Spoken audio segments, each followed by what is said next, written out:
أعوذ بالله من الشيطان الرجيم. بسم الله الرحمن الرحيم.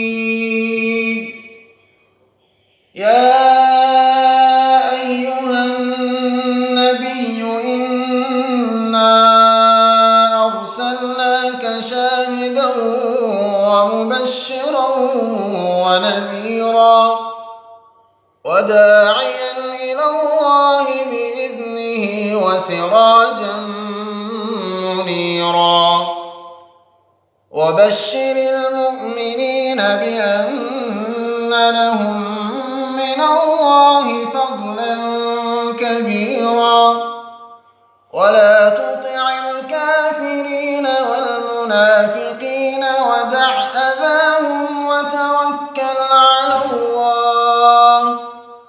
وتوكل على الله وكفى بالله وكيلا.